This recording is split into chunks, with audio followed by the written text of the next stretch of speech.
Hey everyone, and welcome back to the one and only Potato Monsters League of Legends Top 5 Plays. We have an action-packed episode ready for you guys today, so without further ado, let's get into our number 5 play with Xidu on Vel'Koz. Right from the start, we see blue team is down roughly 6,000 gold as he approaches to defend. All of a sudden, he sees an opening and goes for it with his EWQ and ultimate to melt down 4 players on the enemy team, leaving Lee Sin in a 1v5 with no means of escape. Xidu picks up the pentakill off of this play, and then immediately after we see his team group up and start pushing down mid.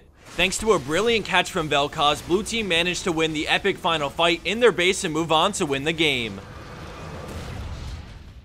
Coming in at our number 4 play, we have multi-kill 69 on Vayne, and credits as well to her support for making this play happen. In the beginning, we see Kha'Zix coming around from the side as Thresh predicts the leap and flays him mid-air, and then Vayne condemns him into the turret, getting the kill right after. She then turns to Caitlyn but gets stunned shortly after by Annie and then pursues Caitlyn while invis. When she catches up, she gets the stacks of her W off and secures the kill, but it leaves her at very low health and with Tibbers right behind her, so she kites back towards the brush while lifestealing. As Annie approaches, Vayne falls incredibly low and enters the brush as Thresh tries to slow down Annie with Flay and then tosses out the lantern to shield Vayne, allowing her to condemn Annie into the wall and pick up another kill with barely any health left. Landing in at 3rd place, we have Forensics on LeBlanc with a long but extremely well played overall team fight. At the start, we see her go in on the enemy Renekton with the chain, slowing him and bursting him with her ult and DFG for the kill. Afterwards, she goes back in, but takes a lot of burst damage, so she backs out, looking for another good opportunity to go in, but ends up deciding to go help the friendly Irelia. As she heads over, Irelia gets locked up and takes a lot of damage, forcing her to run away as LeBlanc comes in and does what she can to help her escape.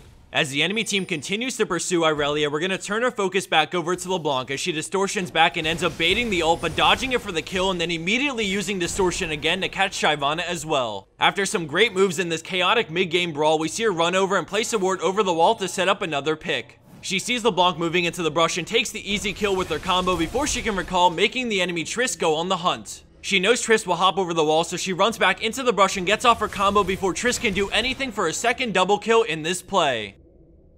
Scoring in at our number 2 spot for this week is Ro Rakan Yokata on Akali with a nail-biting play. At the start, we see her moving up mid lane when all of a sudden the enemy Vi engages on Thresh, so she jumps in, but then Kayle ults herself, so she turns around and gets back on Vi to finish her off. Now left in a 1v2, she decides to fight and goes in on Kayle, bursting her down for the kill. She then decides to turn around again and jumps away with low health, and then Yasuo goes for it, but she reads him and gets out, creating some distance between them. He misses the first Q and continues to chase, taking a second jab, but she's just barely out of range, and then a third one while she's invisible, but she escapes out the shroud and makes a break for it, keeping out of range for the 4th Q in a row, allowing her to escape while TF picks up the kill.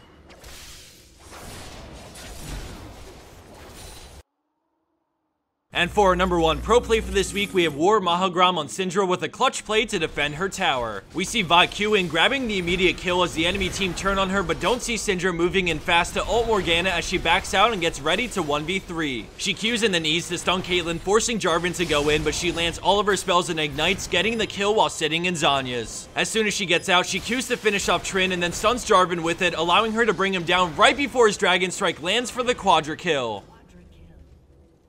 And for the bonus clip of the week, we have Where's Waldo for the win on Graves, who submitted a sick AD carry and support play in bot lane. For the first 20 seconds of this clip, we're going to see a lot of back and forth fighting between both bot lane duos, but at the very end, we see Leona with one of the most clutch moves to keep her teammate alive, so keep an eye out for it. Thanks everyone for watching. I hope you enjoyed this episode, and I'll see you back here at the end of the week for the next episode of our League of Legends Top 5 Plays.